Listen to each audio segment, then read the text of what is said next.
You are listening to Leaders and Legends, a podcast presented by Veteran Strategies, an Indiana-based public relations enterprise, and federally certified veteran-owned small business. I'm your host, Robert Bain, along with our producer, Chris Spangle. Our podcast is featured on the All Indiana Podcast Network in partnership with Wish TV. You may find Leaders and Legends at allindianapodcastnetwork.com. Thinking of starting a podcast or need to host a public meeting? Let Leaders and Legends LLC be your partner as you look for new ways to communicate your message. Please contact us at chris@leadersandlegends.net. As always, all our podcast interviews are dedicated to the legacy and generosity of P.E. McAllister. Our guests today, Áine Cain and Kevin Greenlee. How come she gets top billing? Ladies first. That's a good answer.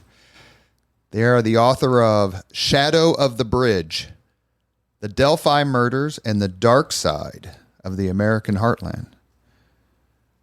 This has been followed. It's been covered in the media ad nauseum, ad infinitum. And I confess to you, the listener, and to the authors, that I don't read books like this, don't usually follow crimes or cases like this, but the book is too compelling to miss. The case is too sad, especially for those of us who are parents. On February 13th, 2017, two teenage friends went for a walk in the woods just outside the small city of Delphi, Indiana.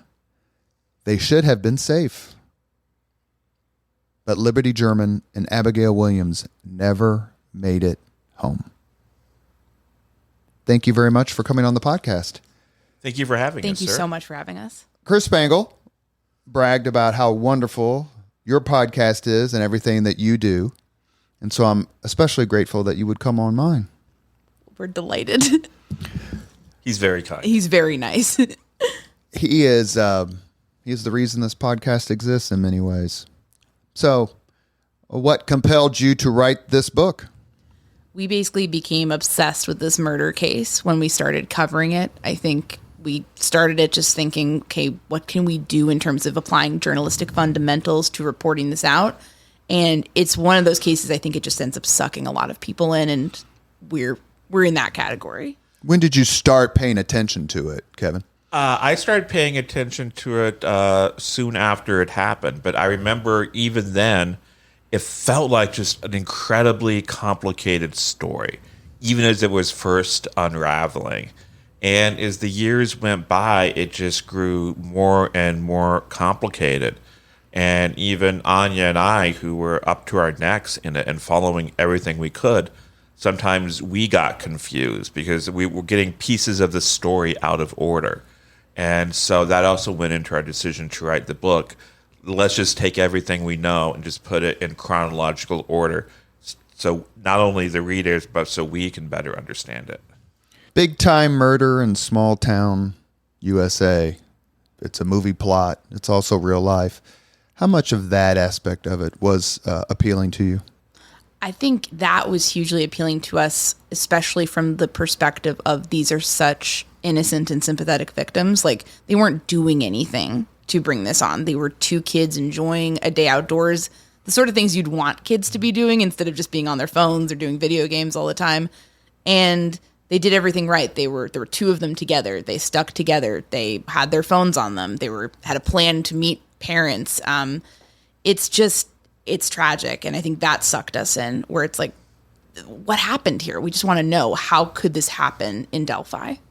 Another aspect of it, and one of the best parts of your writing, is the fact that sometimes, as we said, big crimes happen in small towns, and small towns aren't always equipped to handle larger crimes. I mean, the Cutters, the list goes on and on. In Cold Blood is that book. How would you rate how the county and the city did in handling this immense amount of truly worldwide attention?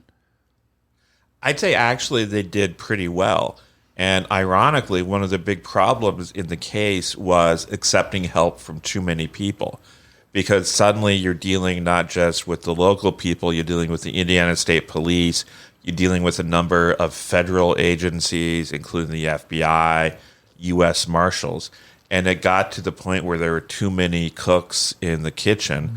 And I think that ultimately played into a huge mistake in this case where a very crucial tip got lost. If you look at the investigators, this is like the core group, I'm talking about the core people who stuck with it for years, you're seeing this dedication, this drive. They're doing everything they can. They did an excellent job. But because that initial important tip got buried in the first few days, I mean, they could do the best job possible and they weren't going to solve it. So it's sort of, we want to reveal the mistakes and also kind of talk about some of the systemic issues there. Richard Allen was ultimately convicted of this crime.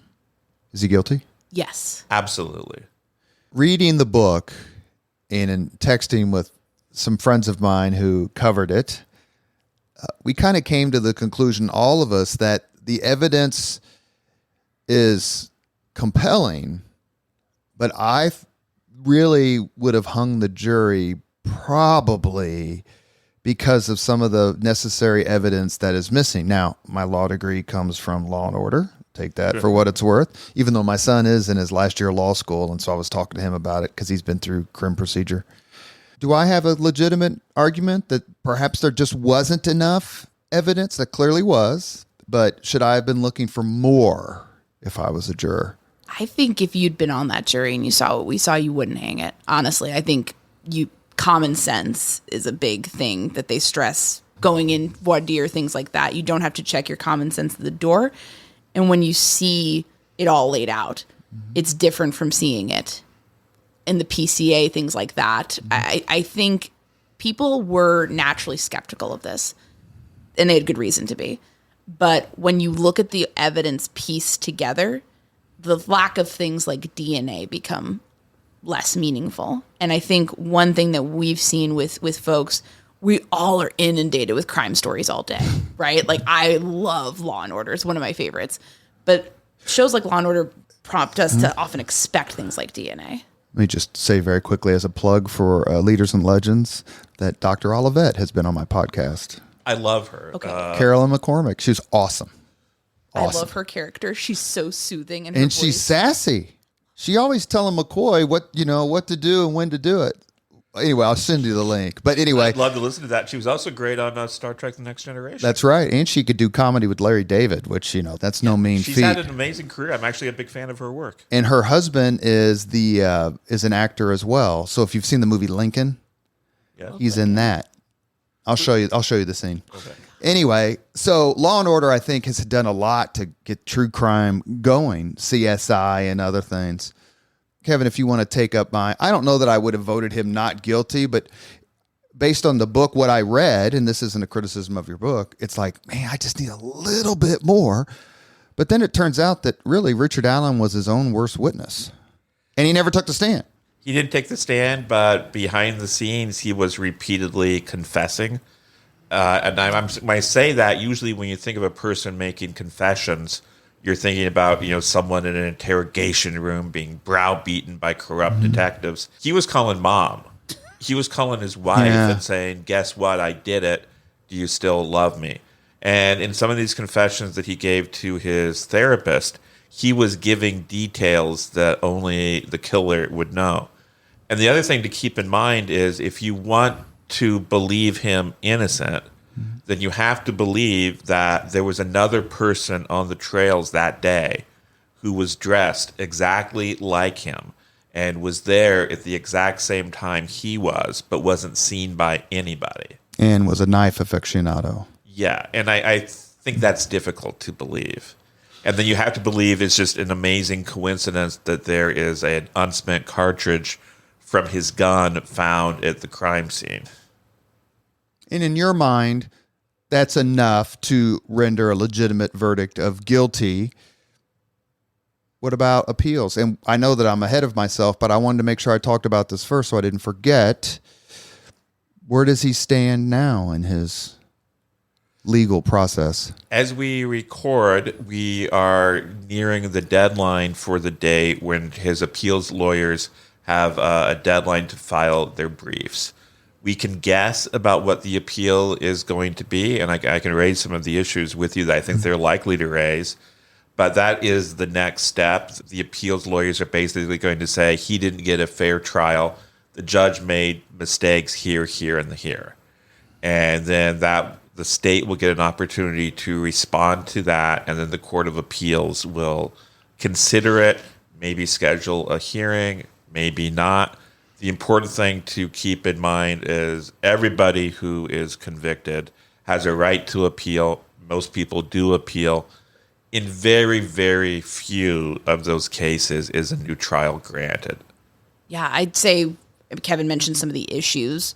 The one that we've seen the appeals team hint at least so far, that they could take up is the idea that the judge did not allow this trial defense team to present their theory of the crime, which was the idea that an Odinist Norse pagan cult committed the murders. We're going to talk about that. Oh, I bet we are. It's definitely intriguing. So we think that may be an avenue for the appellate team to take. Whether that will be successful or not, we have our own opinions about, but it's certainly, that seems likely that they will mention that. You are listening to the Leaders and Legends podcast. We are discussing Shadow of the Bridge, the Delphi Murders, and the dark side of the American Heartland with authors Áine Cain and Kevin Greenlee. I didn't really give them a very good bio, so let me try again. Áine is a journalist who previously worked as senior reporter for Business Insider. That's why I love these bios in the book and the hardcovers, because I can just read them and I don't have to make up anything. She and her husband, Kevin Greenlee, founded The Murder Sheet, an investigative true crime podcast. Kevin Greenlee is an attorney, received his bachelor's degree and JD from Indiana University.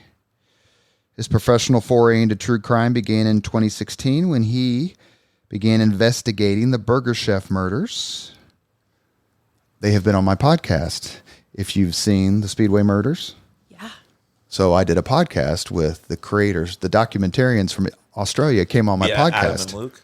Fabulous podcast if you want to listen to it, because I don't know, you don't, and that's a compliment, Áine. I don't know if you're old enough to remember the Burger Chef murders, but I was born in 1967, so I remember them. They were big, big. As a matter of fact, I grew up in Irvington, and I wasn't allowed to walk to the Burger Chef at Audubon in Washington because there was a fear that Burger Chefs were, in general, being targeted. I'm just a few years younger than you. I was born in December of 1971, and I actually do have memories of that happening. And what happened was, I don't know if you recall this, but on the very day of those murders, that was also a day that the Star Wars Holiday Special was on. It's a terrible show, just utterly irredeemable. I think people of all walks and persuasions, political beliefs, that's something we can all unite on. I complained a lot about it to my mother at the time. And she said there was more serious things going on in the world. And she showed me a newspaper that had the Burger Chef story on it. And so that's how I first heard about that case. Well, I don't know what you think of the documentary. I've watched it more than once. I thought it was extraordinarily well done, considering it was done by Australians as opposed to here, in the Heartland Film Festival.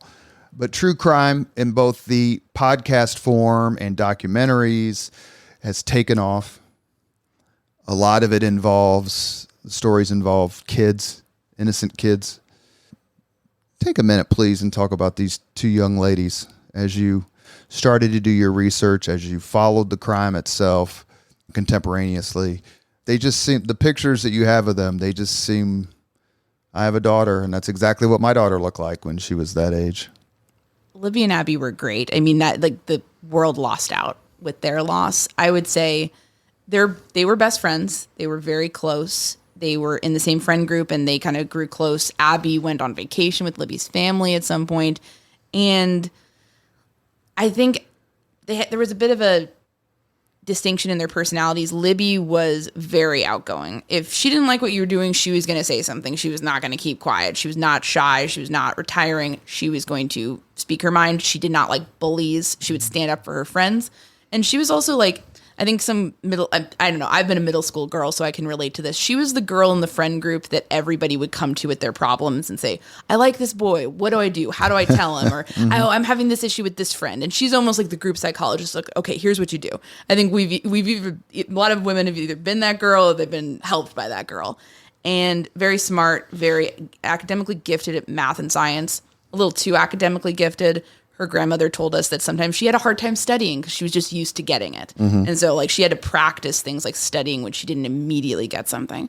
And very funny, very sweet, close with her family.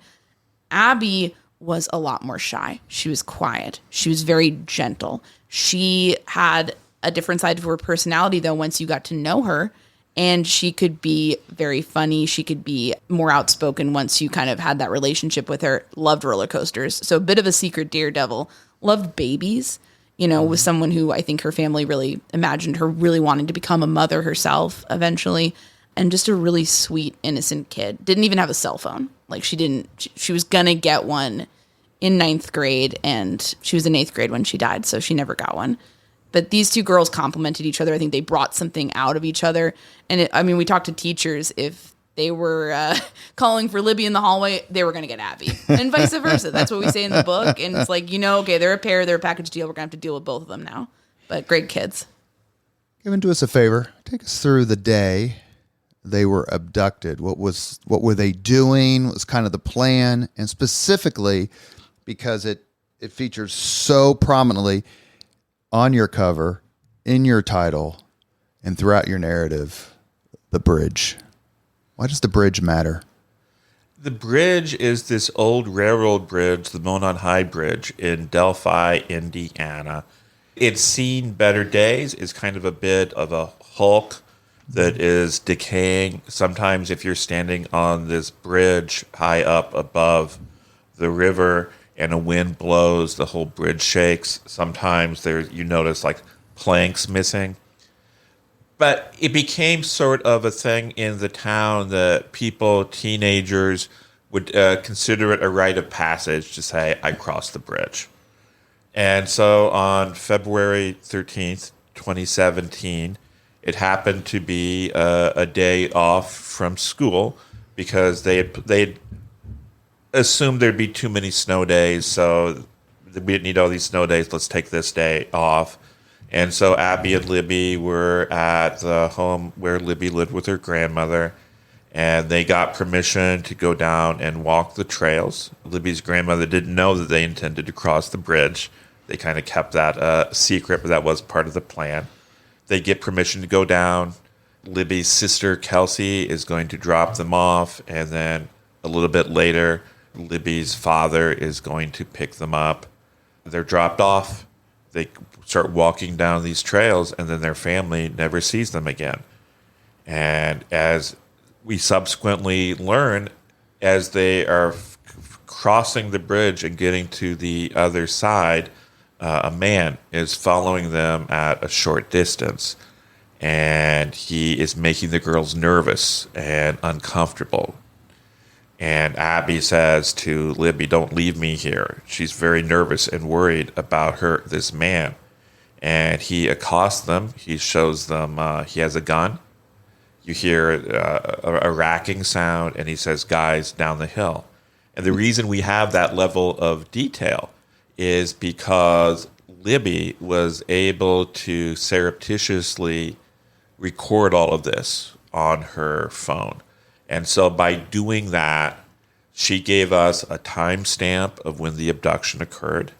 And she also gives us the sound of the man's voice and what he was wearing.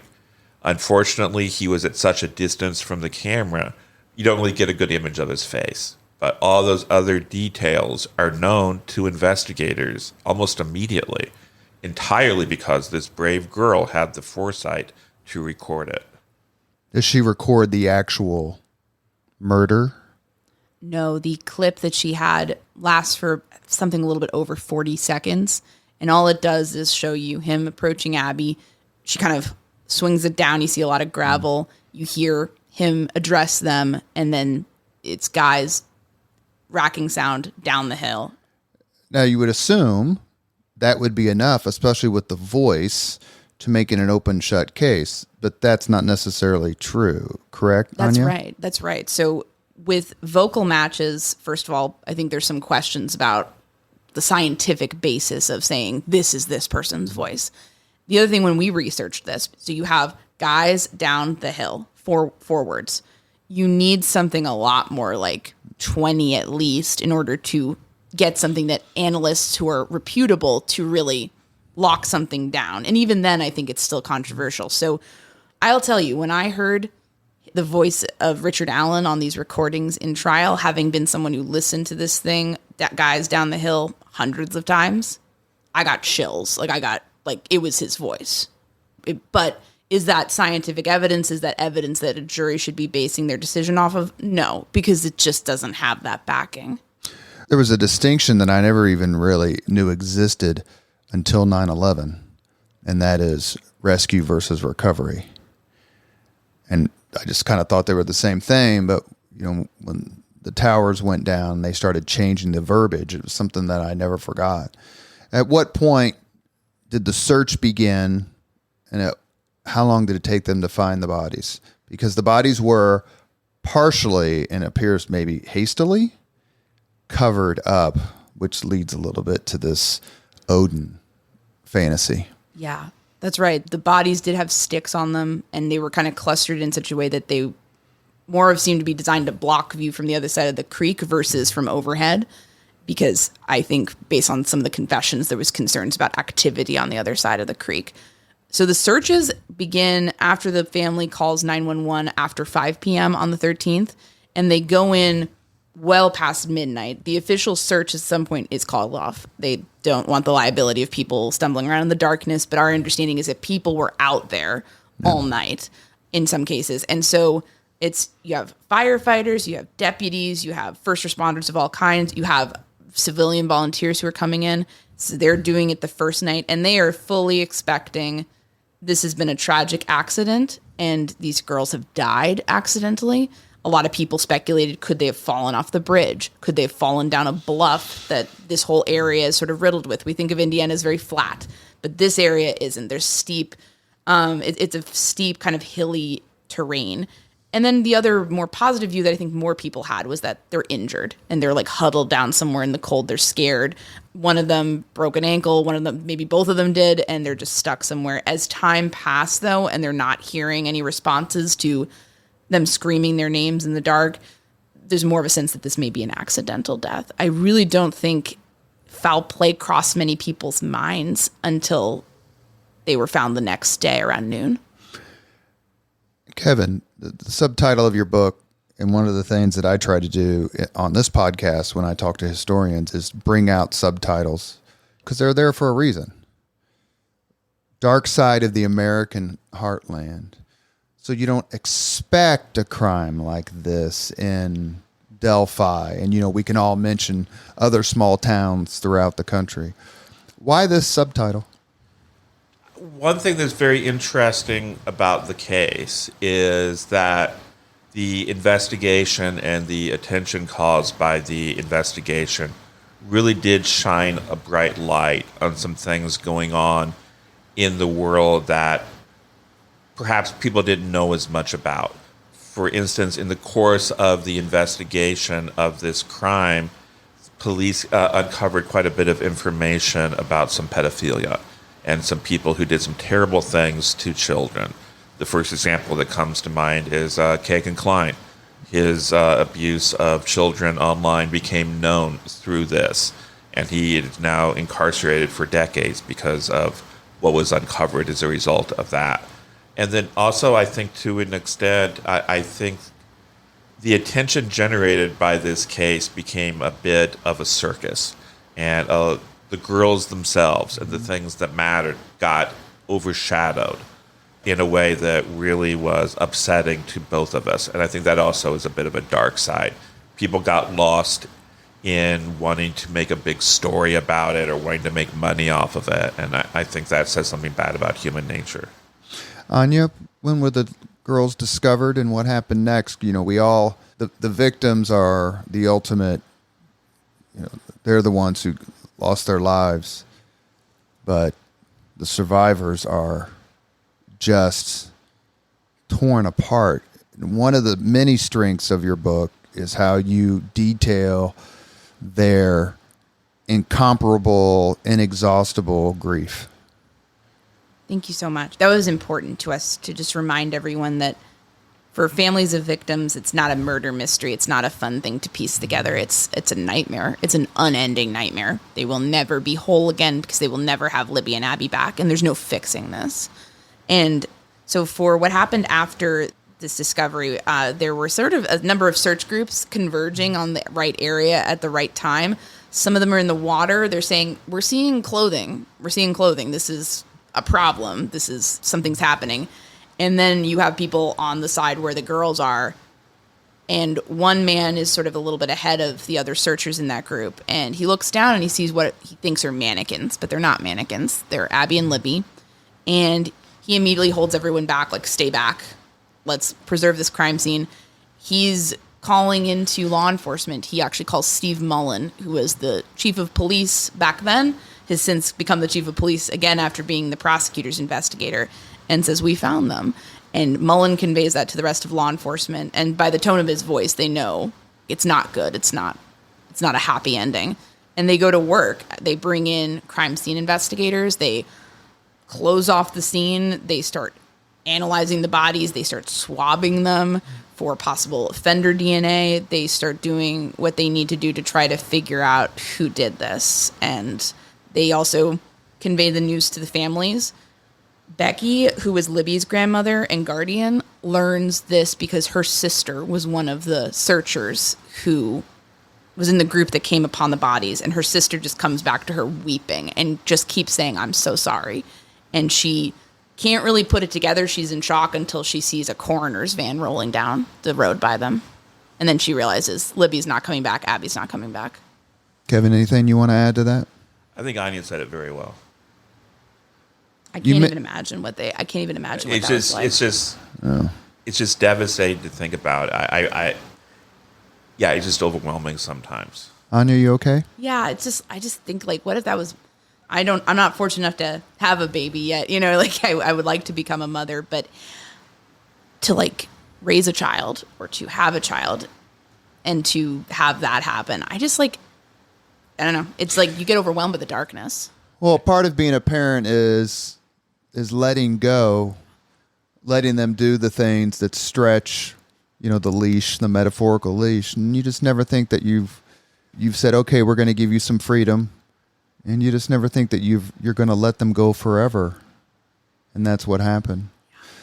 You mentioned earlier, Kevin, about the investigation, because we have a lot to cover here. The investigation, what grade would you give it, other than the fact that there were, like, someone knocked over an anthill? There was everybody there. You detail the investigation very well. Who all was involved? It seems to, based on what I read, pretty damn good. A nice spirit of cooperation, focus on the victims, these young girls, as opposed to, a different scenario. Anyway, tell us about it, and what grade would you give it? When you ask the question, it kind of reminds me of the old joke where they say, other than that, Mrs. Lincoln, how did you enjoy the play? There was a huge error made early on in the investigation, which I'll mention in a moment. Other than that, I think it was a splendid, outstanding investigation. The error that is made is the person who was ultimately convicted of this crime contacted police, said he was there, placed himself on the trails, and he came in and did an interview. And the person who interviewed him was with the Department of Natural Resources. And he wrote on a piece of paper that should be followed up on. Somehow somebody wrote the word cleared on that. And this crucial piece of information is then basically lost. It's buried under a bunch of other details. And so because of that, it really put them in a terrible place. But except for that mistake, I think they showed a lot of dedication. They were tireless. They ran down every lead they could. Crime occurred on February 13th, 2017. Richard Allen wasn't arrested until October 2022. Is it directly related to the error you just described? That's right. So we had this volunteer who is also comes in. Her name's Kathy Shank. She's a force of nature.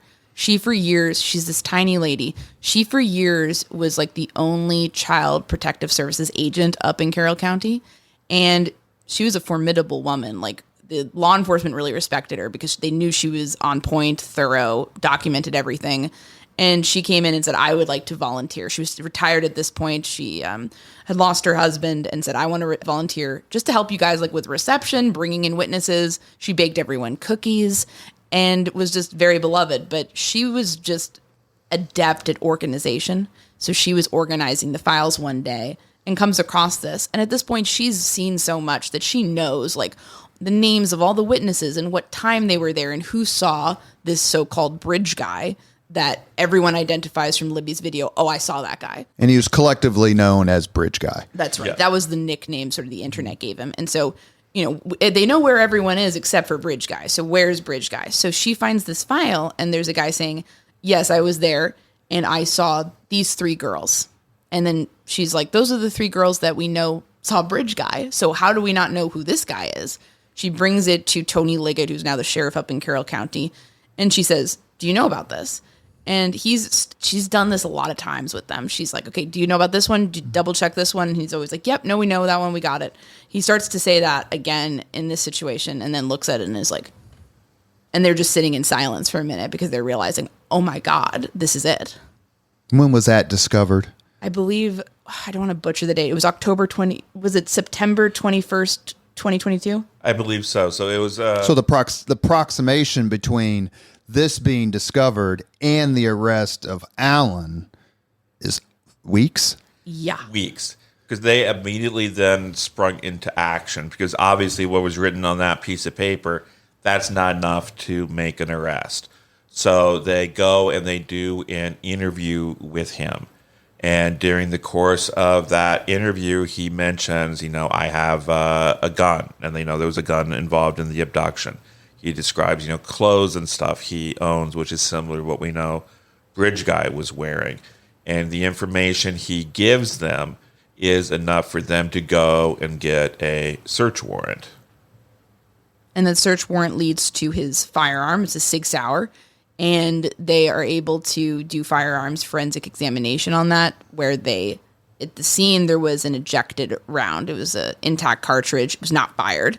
And it had ejector markings on it. It had a number of markings just from the ejection process.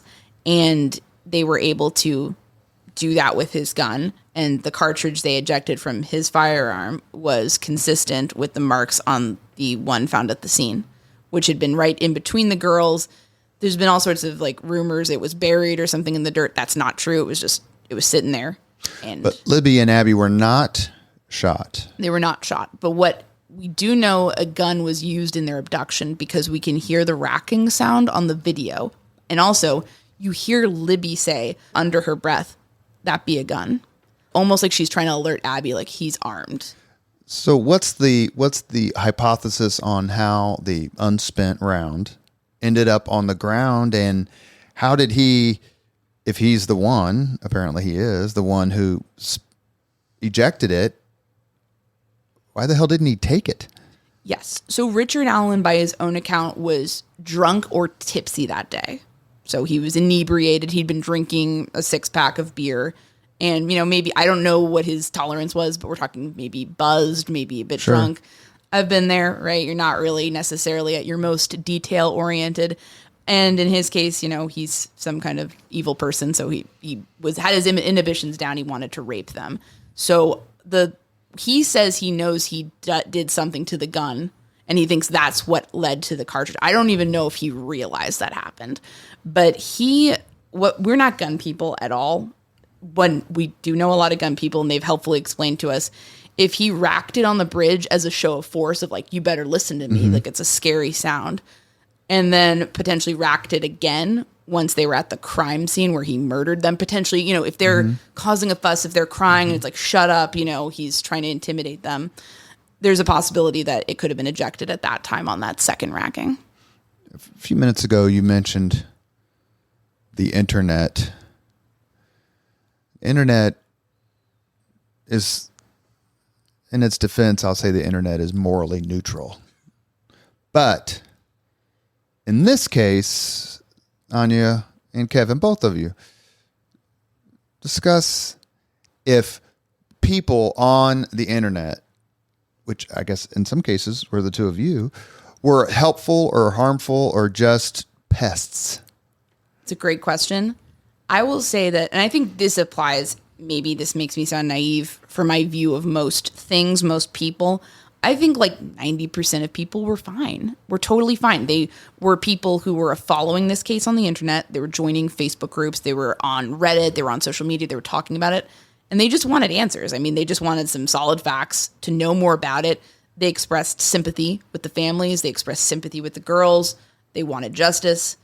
But they also didn't just want anyone arrested. They wanted to know what really happened. They wanted to know the truth. And I think that's like the vast majority of people that we saw in this. So I never want to discount them and put too much importance on the other people. But for me, most of it was very pro-social, normal, just like what you and I would do when we're like on the internet and being interested in a case. It's happening right now. Yeah. There was a small minority of people where it was not about necessarily opinion so much as behavior. So everyone's entitled to their opinion. Everyone's entitled to say, okay, I think maybe this guy did it or this guy did it or that guy did it. But you would see some people who become so emotionally invested in an outcome that their behavior would be almost become twisted because they would feel justified. So they're saying, okay, the police didn't arrest my person of interest. They must be corrupt because I can't be wrong. It must be that they're covering up for this person. And then you'd see them do things like doxing people, harassing people, calling for violent acts against people. We know because we experienced some of this ourselves. They would go and say horrible things about the victims' families with like no evidence, or spread really disturbing rumors about the girls with no evidence. And it's like, listen, we have to be open to situations where sometimes the family did do it, right? I mean, that we see that happen all the time in crime. You can't have anyone where you can't say anything about these people. But at the same time, you have to have an evidence-based focus or you're just messing around. You get the sense that they wanted the juice of solving it before the police did. And I said, I made a contemporaneous reference, so I should explain it. Not only is today the anniversary of Lincoln giving the Gettysburg Address, November 19th, 1863, but it's also contemporaneous to what's happening in Whitestown. And I should disclose that the town of Whitestown is my client, my public relations client. But speculation has run rampant on that already, and it's just a few weeks old. Kevin, internet, plus or minus? I think what you said about the internet being kind of a moral neutral is very accurate and very true. I think we can both probably, if we sat and think about it, come up with instances where people getting involved really help keep interest in a case going, really help spur investigators on. And in cases like that, the internet is really a positive. But it's also very easy for me to cite examples, even within this case, of people misusing the internet. The police, for instance, released sketches of the suspect. And so you would regularly see people post a picture of the sketch next to, oh, this is my Uncle Bob, or this is my ex-husband. And so people would find themselves publicly accused of being involved with this murder with no evidence whatsoever. People would also see things on the internet and get their own ideas and call in tips to police, which frankly were worthless, but would really take up a lot of time. People would say, oh, it was a family of Bigfoots who did it. Or it was aliens. Police got the tip about aliens and thought, oh, maybe they're suggesting they were, illegal aliens from another country. No, they were thinking it was aliens from UFOs. Yeah. Really does sometimes. It brings out the best with like the investigators and the volunteer and, all those other people who had no particular skin in the game, but just wanted to be helpful. And then, of course, you have the other side. Yeah. You are listening to the Leaders and Legends podcast. Our guests today, Áine Cain and Kevin Greenlee. They are the authors of Shadow of the Bridge, The Delphi Murders and the Dark Side of the American Heartland. Speaking of moral neutrality, the news media. Áine, you are a journalist. You want to talk about your brethren because it was an interesting trial in the sense that it's closed, and the line to get in, I mean, that became a story in and of itself, the long lines to get into it. What was the media's role in all of this? I am super biased because I am a media fangirl. I think at the end of the day, I'm a journalist myself, and I've worked in a mainstream news publication, and I understand somewhat where people are coming from, but I'm very biased toward the Fourth Estate. And for me, I thought by and large, the news media, particularly the Indianapolis news media, did a splendid job covering this case. I think. You want to give a shout out to Angela Ganote? Shout out to Angela. You're amazing. Also, but seriously, the Fox 59 guys, they were out there every night. When they didn't get a press pass, they would get in line with the rest of us, the proletariat, right, who weren't even, we weren't even allowed to get a press pass, and they were fighting to get in. And that for me codifies. The media really tried with this. I will say, like, one of the reasons conspiracy theories became such a big deal in this case is because the media can only cover what it can verify and what it can confirm. So when there were like these sort of periods of silence, almost people who didn't have those professional obligations would come up and start spreading rumors. And it was because the media was trying to be responsible and not just, do whatever, that even happened. And then, you have like the fact that like people are losing their jobs in the media. Like it's news deserts are forming all around Indiana. And so sometimes they would not be able to cover it with like the regularity or granularity that they wanted to. That's where we kind of came in, where we were trying to kind of fill in some of those gaps. And I respected the heck out of the reporters who covered this. I think there were errors that happened during trial. And I think the tone of the trial coverage was very much like, oh, he's going to get acquitted. I think I would agree with that completely. Yeah. And like, not in an irresponsible way. No. I thought the Indianapolis news media particularly really shined. I understand that. I understand why they thought that. I knew they were wrong, but I was like, if I were in your position, I would be thinking the same thing. But I'm not. I've been in this so deep for so long. I see why this stuff that they're saying is important, and I see why the defense is not having an effect. So, like, I understood it. I thought they did a great job. I think a lot of the errors that occurred during trial also were made worse by the fact that it was closed. And, if you left your seat to go do your broadcast, you could not come back in. So many of these people had to make that calculus. Do I leave and hit my deadline, or do I stay and, get more details? So I thought like they were not set up for success with that. And so when people kind of are critical of the mistakes, I say like, listen, that was not any one individual's fault. That was a crazy situation. And if you were a judge, you would have? I would have probably, I don't know if I would have opened it up to cameras if I were a judge, to use that hypothetical, but I may have opened it up to like some kind of media room for the media to at least have a place to stage stuff and talk where they wouldn't be interrupting anyone. And I might have opened it up to like a delayed audio feed, but I think something. Kevin, we were discussing moral neutrality. So let's talk about moral unambiguity, if I said that correct. Yes. Doug Carter, superintendent of the Indiana State Police. I've known him for years. We're not super close friends, but I think he's a wonderful, wonderful guy. He wrote the introduction for your book. Did you know him before the trial, and how did your relationship evolve to where he's the one who writes the introduction? Did not know him before this case. I think I was introduced to him once for like 2 minutes right before a Burger Chef press conference years ago. I'm sure he wouldn't even remember that. During the course of the case is when we first got to know him, and that was largely at first just through what we saw on television, the news coverage, and seeing him in press conferences and seeing how emotional he got. And we didn't know, that's not what you usually expect to see from a superintendent of state police. So we were a little surprised by the depth of his emotion. Because his look is right out of Central Casting. I mean, it is, God love him. He looks exactly like what he does for a living. Didn't really have any interactions with him after the arrest either, because the judge pretty quickly imposed a gag order. And that means that if he was going around giving information to people in the media, such as us, he'd get in trouble for it. And he took the gag order very seriously. But what we didn't know at the time was that even though they weren't talking to us, people involved in the case were listening to us. We have a podcast, which we talked about the case a lot and covered it. And those people were aware.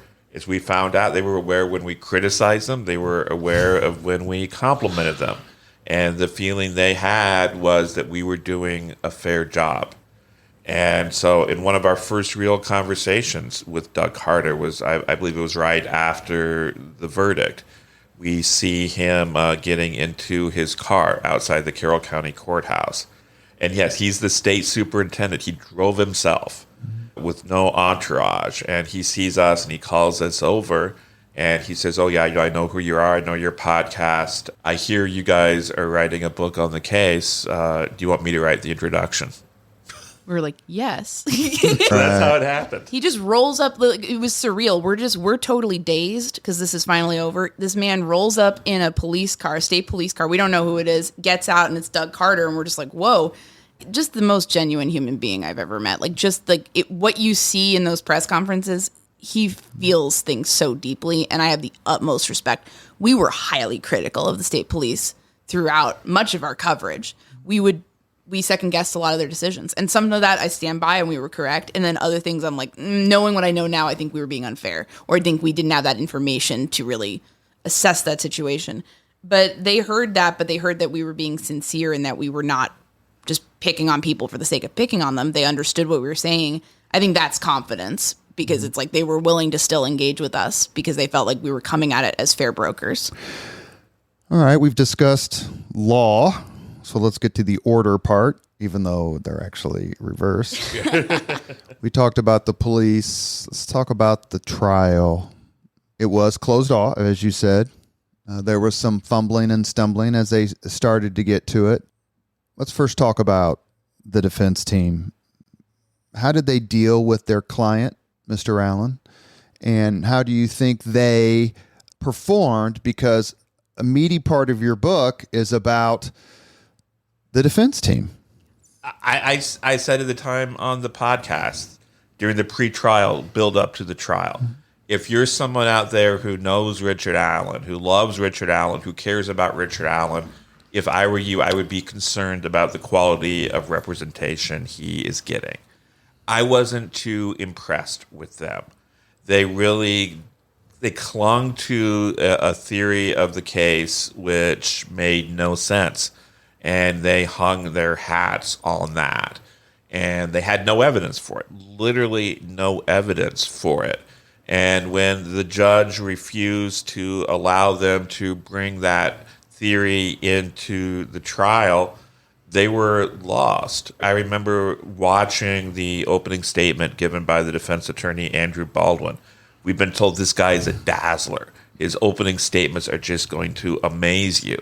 And his opening statement was like an 8th grader giving an oral book report for a book he hasn't read, just kind of stumbling around. It was not prepared. Yeah.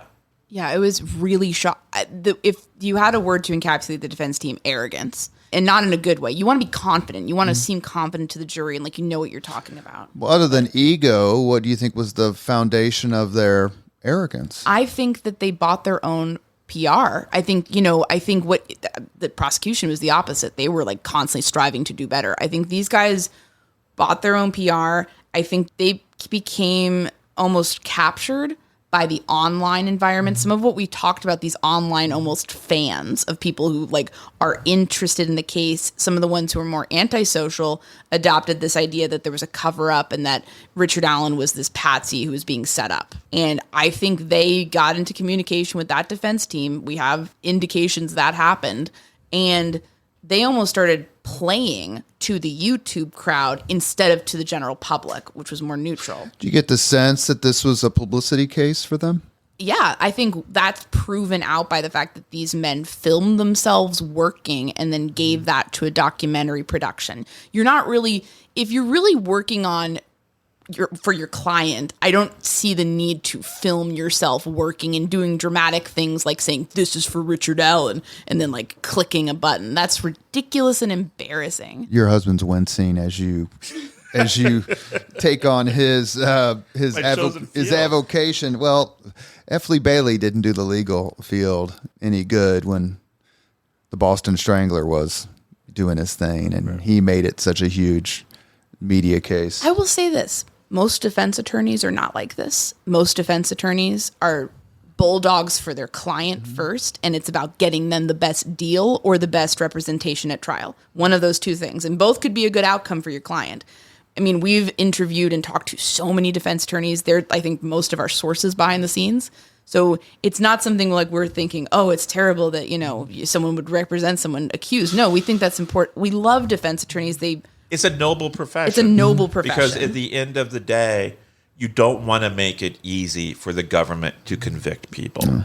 Because if they can convict someone easily, that makes it more easy for them to have wrongful convictions. And maybe you or I might get picked up and charged for something unjustly. So it's a noble profession. They're defending all of our rights. And the Leaders and Legends podcast is fortunate enough to have had the best of the best on the podcast, and that's Mr. Jim Voiles. Oh my gosh. And he has a book coming out. He's coming back on the podcast, and I will recommend that he visit you all. Oh, that would be great. That is like the guy. He is, that's exactly right. He is the man. And just love him. He's this wonderful, wonderful human being. Do you want to assess the prosecution, counselor? I thought they did a great job, frankly. Their case made sense in a way that the defense case didn't make sense. I'll say one more thing about the defense. They were doing things like presenting witnesses who were in the vicinity of the crime scene like 6 or 7 hours before the crime scene. Who cares what was there 6 or 7 hours earlier? Even the prosecutors would tell us when we interviewed them, we didn't really understand what they were going for there. The prosecution team was meticulous and gradually built up their case.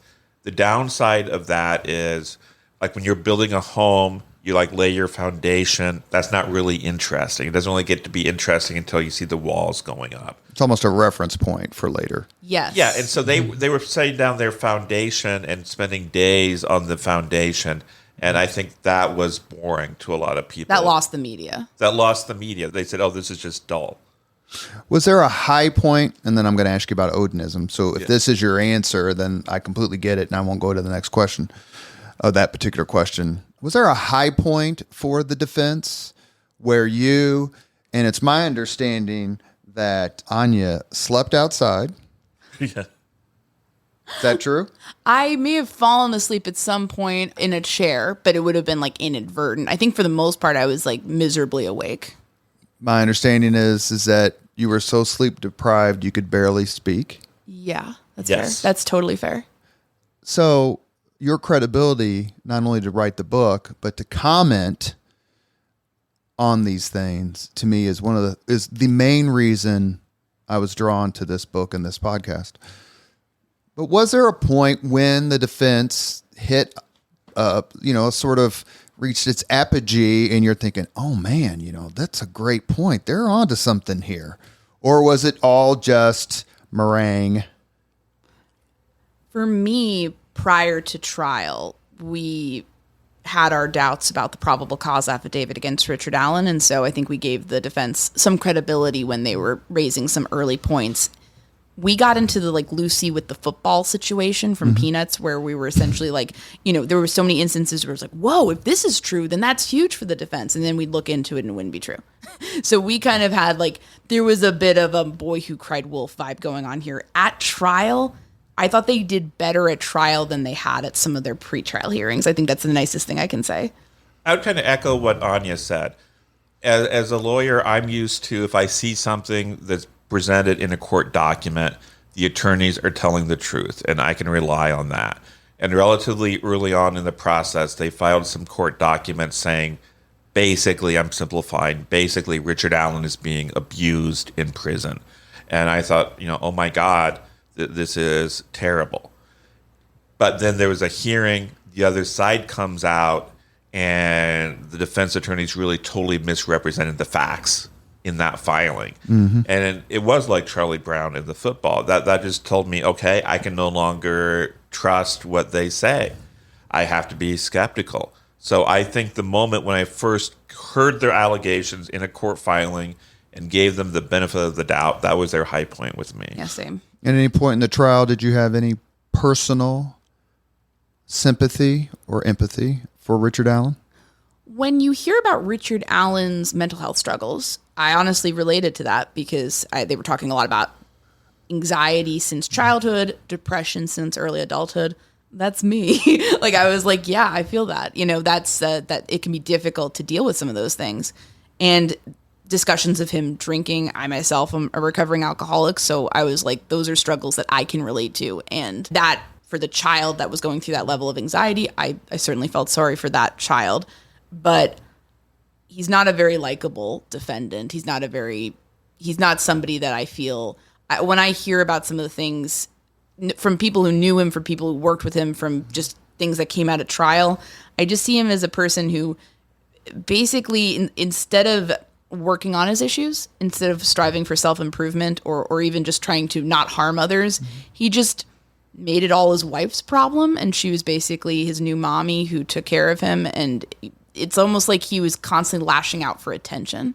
I think a lot of people, what you want in life is you want to find someone who totally loves you, even if we're all imperfect. Sure. So you want to take, here's all my flaws, here's all my problems. Do you love me anyway? I want to feel that validation.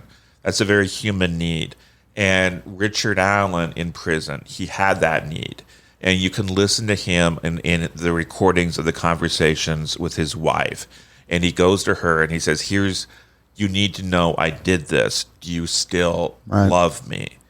And there's a basic human thing there you can't help feel at least a little bit of sympathy for. The fear of abandonment is so powerful. And they just shut him down. They said, stop talking about it. Stop talking about it. So how quickly, when you started to, as people and as professionals, start to get the twinge of sympathy or empathy, how quickly did you snap back to the crime scene photos? Very quickly. And also, we're watching the crime scene photos certain days while sitting right near the families of those girls up on the screen and thinking about the personal hell that they're in, seeing them in that state. I couldn't look. Some people couldn't, and others were just weeping. And we learned later they'd all looked at them ahead of time just to be braced for it more. But the emotions were still so palpable. It was because the death for one of them took longer. Yes, correct. One of them, and we're not going to get ghoulish here, but I mean, one of them, and please go ahead. One of them, her death was one had to listen to the other one die, and then took a little bit longer. Yes, it was a situation where one of them, at the very least, had awareness and was moving around the crime scene. And there would have been that panic and fear in this very young girl. And I can't even imagine what the fear and the dread that he put them through in terms of forcing them to strip and forcing them away from this path that they were on and then going through that. I can't even imagine. Does it say something about the area in which they were killed that no one heard them? It just seems like... Or is there an acoustic shadow or anything? I think the defense definitely did try to make a thing about that, but no one, so they're kidnapped at 2:13, and then her phone stops moving a little bit after 2:30, and Libby's phone is found under Abby, so it's pretty good, you can pretty much say that's approximately when things start happening. And there was no witnesses that really were brought forward that could definitively be put there at 2:30 in that specific area where they could have potentially heard something. So it's possible to me that there were some screams or there was something going on and just nobody was there. I couldn't imagine that there wouldn't have been, given how, again, no ghoulishness, but given how they were murdered. Odinism and Keegan Kline. I got that right. Keegan Kline, right? Yeah. Yeah. Were they possibly the subject of Odinism in Keegan Kline? Is there a possible exculpatory aspect to them being introduced into evidence?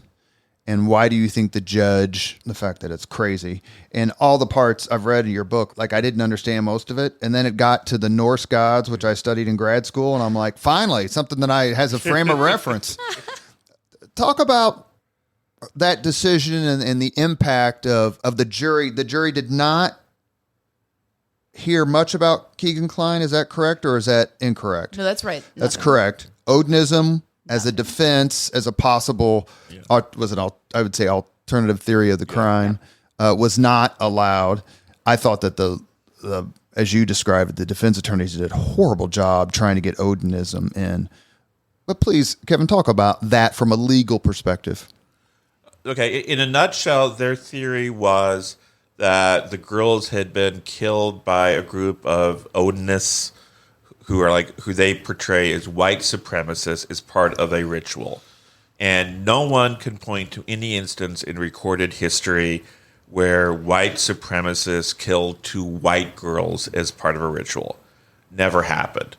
With that said, they also identified particular suspects who were part of this alleged Odinism group. So the thing to remember is you don't have the right to just stand up in court and say, oh, I didn't do it, Áine Cain did. And the reason for that is you don't have the right to smear someone else's name without evidence in order to try to get off yourself.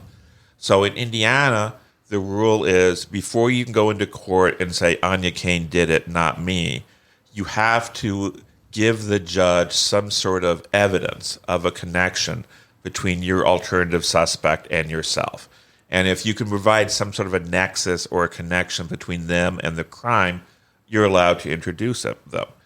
In this case, there was a 3-day hearing a few months before the trial at which the defense had the opportunity, here's our evidence proving there is a connection.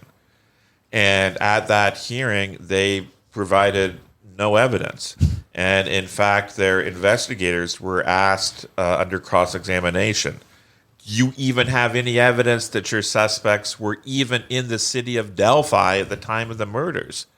And they didn't.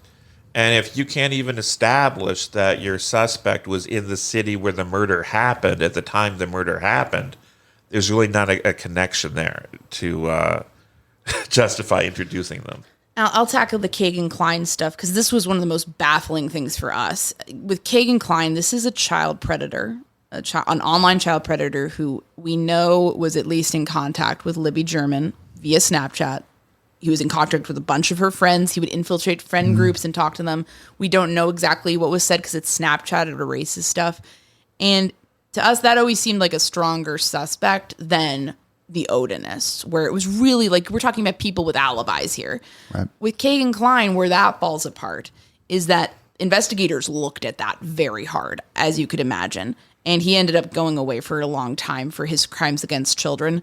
He was a consummate liar. He was somebody who would tell police, okay, this is what happened. And then they would check out those facts and they wouldn't be able to corroborate it. So he would say, I drove to Delphi that day. Here's the route I took. That route would take him right past a surveillance camera. Mm-hmm. No sign of his vehicle. So there were things like that where it never came together. And then there was evidence against him being involved because like his phone was active in Peru, Indiana on the day of the murders. That's where he lived. So there's things like that where it's just like, it's a really good theory, but it just doesn't have that fundamental putting him at the crime scene aspect.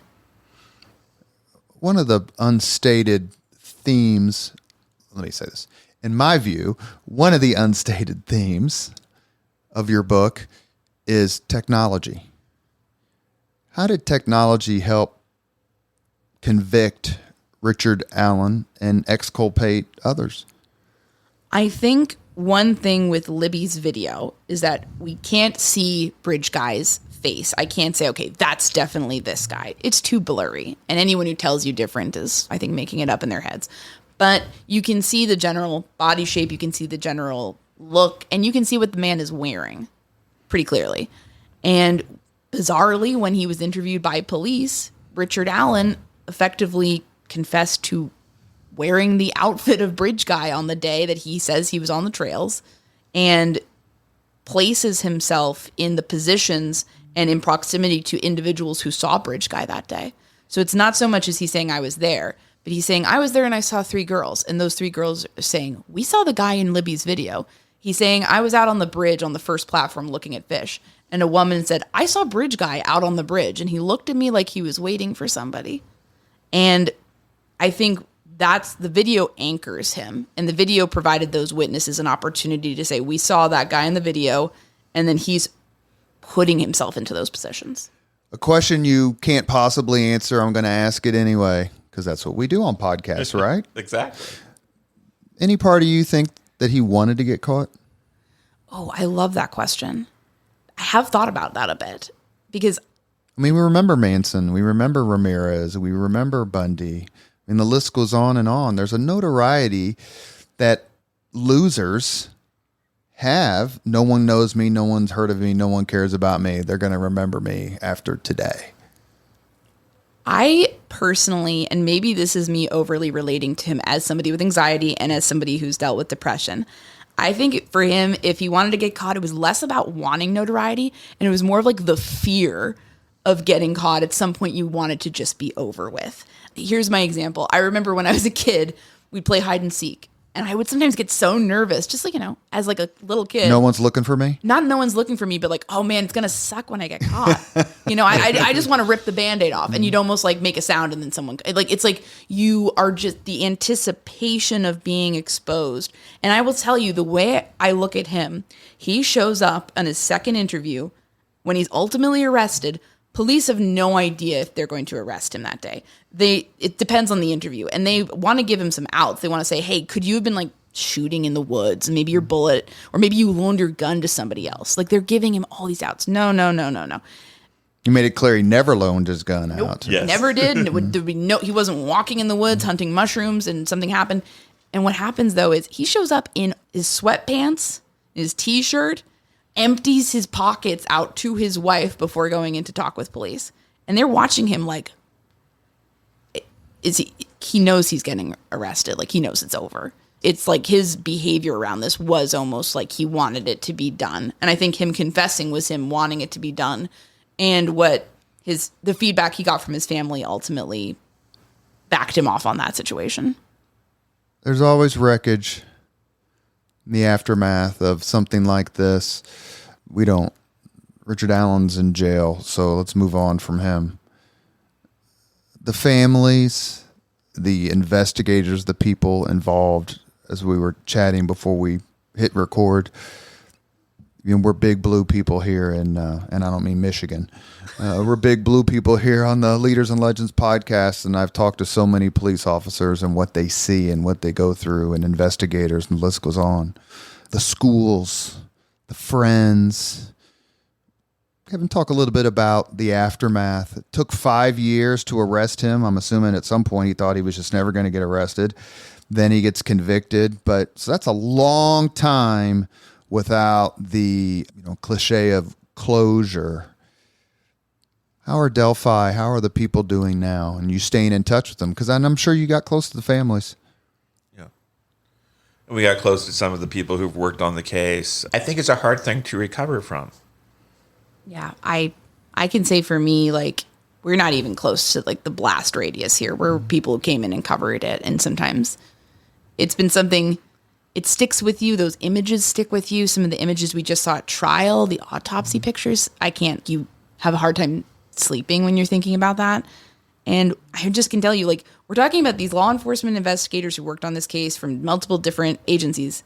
These are like tough guys. These are like tough guys. They're Midwestern guys. I'm from New York. We're more expressive over there. But here people are pretty, stoic. And there's nothing wrong with that, but it's just more of a cultural thing.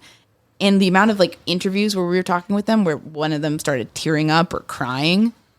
And like, that's not like, they're not normally doing that, but that, I think this case weighs on you. Because these girls are almost emblematic of pure innocence. They were innocent. They were just having fun. And what happened to them, the evil they met that day, they could not comprehend almost, because they were just, somebody did this because they were a pervert. And it's like, and I think, But he did not rape them. no, and some have theorized about, about that. He'd been drinking. He claims the intent was to rape them. No evidence of sexual assault. Sure. So was he having problems and did he take it out on them? Who knows? How old were they when they were killed? 14 and 13. Abby was 13. Libby was 14. So they'd be 21, 22 now. Yeah. Potentially college graduates. How's the school? Did you talk to anyone at the school? Anyone now? And did they observe any sort of remembrance on the day? Or I confess I've never been to Delphi, but how are the girls remembered in that community? There is a beautiful little park in their name, the Abby and Libby Memorial Park. It's like a safe place for kids to play. There's like ball fields, there's swing sets, things like that. So that's one way, a physical manifestation of their memory of a safe place for kids to play outside. And I'd like to encourage you and anyone listening to visit Delphi. It's become known because of these awful crimes, but it's a great place. It's a great town. I've been so impressed by the people there. Good point. How much they care about each other. There's some great small businesses there. I really think it's Indiana at its finest. We are obsessed with the biscuit place there. I'm just going to say that. We always go there. Best biscuits ever. I'm obsessed. And yeah, it's just a nice people. If the town was a person, I said this to a reporter recently, if the town was a person, it would be like that introvert who doesn't talk much but would drop everything to come help you. Mm-hmm. Like that's the town. Reserved people, more so now that there's been this kind of circus around the case, but still people, this was the quintessential Delphi moment. People got to know us because we were covering it. We built up trust with people in the community. These ladies come out of a shop. So nice. They're looking around. They run out to us, hand us some cookies on a plate, and they're like gone in a second. And we're just like, oh my God. It was like we got sniped with cookies. It's amazing. Well, that's the lighter side of the Heartland. Yeah, I'm like, sure. These people are amazing. Anything else you want to say? Because we're going to end on a little bit of a lighter note like we always do on this podcast. Anything else you want to add? I think you've asked some great questions. Thank you so much for having us on to talk about the stories. Thank you for your careful read of the book. It's just always a treat to engage with people who've kind of come in from a different perspective and read it. And I just want to say, like, for me, my heart goes out to Libby and Abby's families. And I thank the law enforcement investigators who solved this case. I think they really deserve credit for putting this guy away. Well, I never could have interviewed you without reading the book. And it's phenomenal. And I highly recommend it.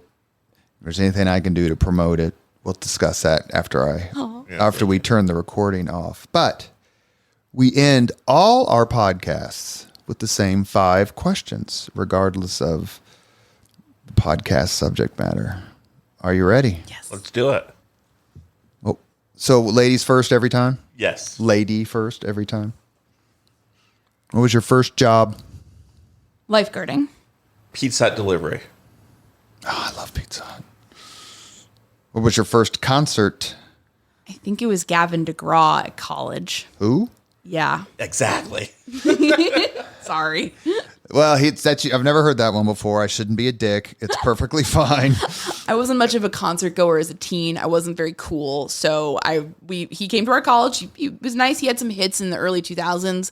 And that was it. I wish I had a cooler, more personal story, though. Let me go to my contemporary. Sean Cassidy. That's worse than her age. Yeah. Joe Hardy himself. If you could suggest any book for someone to read, Áine, which book would you recommend?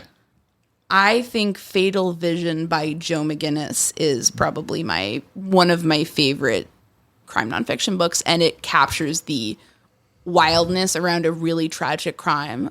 And also, some people think the perpetrator was wrongfully convicted. They're all wrong, but it's a really gripping read. And the crime? That was the Jeffrey McDonald. He was a physician, and he claimed that a group of hippies broke into he was a Green Beret, broke into his home on base and slaughtered his 2 young daughters and his wife. And the evidence points to something else. Lost Illusions by Balzac. Probably the best novel ever written. Number 4, if you could witness any event in history, be there in person as it happens, Áine, which event would you choose? Lincoln's delivery of the Gettysburg Address is a very popular choice, And since it was 162 years ago today, I would love to say that because I love Abraham Lincoln and think he's the best. But I've got to go with my heart and say the arrival of the Jamestown colonists in 1607 to Virginia, because I went to William and Mary and I'm obsessed with Jamestown. And I got to be there when the Susan Constant, the Discovery, and the Godspeed show up and they start messing around like the crazy venture capitalists / lawyers they were, and all start dying pretty quickly. You don't want to be on Roanoke? No. I would not. Well, I mean, we have a good idea of, I think I know what happened to them. So I think I've figured that out, but I would not want to be there, no. One case that means a lot to me, Áine and I actually met over this case. We referred to it a couple of times. The Burger Chef murders. We've gotten close to a number of investigators on that case. We've gotten close to some family involved in that case. Those people mean so much to me, and they have not gotten the closure that people in other cases have gotten, if you can even get closure. I would want to witness that crime to finally get answers and be able to share them with the people. Last question. Actually, you guys are going to get a sixth question. Last question, next to last question. If you could have dinner with anyone living today, Áine, 2 hours off the record to talk about anything you want, whom would you choose? Probably Barack Obama. The most popular choice? Maybe Bob Woodward. Not a bad choice. So, sixth question. I've never asked anyone this. Unprecedented. Yes, I think it is kind of unprecedented. inspired you. That's exactly right. I'm a counterfactual history fan, not obsessed, but I enjoy asking historians, and in some way you're chroniclers, you're historians. If you could solve any unsolved mystery, Áine, which one would you solve? Oh my gosh. That is such an excellent question. I feel bad taking it, but my heart would be Burger Chef. Absolutely. Any day. And you have to pick something else, Kevin, because if we have two wishes, we can't solve the same crime. I'm sorry. But I'm going to say... Why don't you pick one other than Burger Chef, and I'll try to do the same. Okay. So It doesn't have to be a crime. Any unsolved... It would have to be Burger Chef. Did Jesus resurrect from the... Oh, well, I know that already, so I don't need... I would say if not Burger Chef, and I already kind of feel like I know what happened at Roanoke, my fun answer would be a man named George Kendall was one of the Council of Seven at Jamestown, and he was a leader there. And he, in November of 1607, became the first Englishman to ever be executed in the New World, and we still don't quite know why. Was it treachery? Was he believed to be a Spanish spy? Was he framed? I would want to know, why did that happen? Obscure and glorious. Because I'm a nerd, and I'm a history major, and I was obsessed with this guy throughout college, and so that's probably my fun answer. All these years later, we talk about Watergate. Who ordered the break-in? What exactly were they looking for? There's lots of theories. No one knows. I'd love to know. Did you read Garrett Graff's book? Love that book. It's terrific. Excellent answers all the way around, even the music. That was sad. It made us look like Embarrassed both of us. losers. I'm used to Van Halen, Cool stuff. I had one guest, she wrote a book about the last days of the Romanovs, and she came on my podcast, Rubenhold, and her answer to the music concert was she saw the Beatles in a pub before they ever made it big. And I'm like, I should just retire the damn question. I'm so jealous. You have been listening to the Leaders and Legends podcast. It's presented by Veteran Strategies, an Indiana-based public relations enterprise. We are a federally certified, veteran-owned small business. As always, all our podcast interviews are dedicated to the legacy and generosity of P.E. McAllister. Our guests today, Áine Cain and Kevin Greenlee.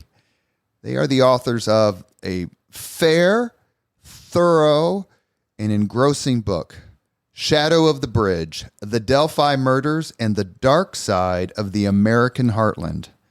Thank you so much for coming on the podcast. Thank you so much. Thank it was you a so real pleasure. much. Yeah, it was so fun. Thank you very much for listening to Leaders and Legends, brought to you by Veteran Strategies Incorporated. If you want to contact us about this program or our menu of public relations services, please send us an email at robert@veteranstrategies.com. That's robert@veteranstrategies.com.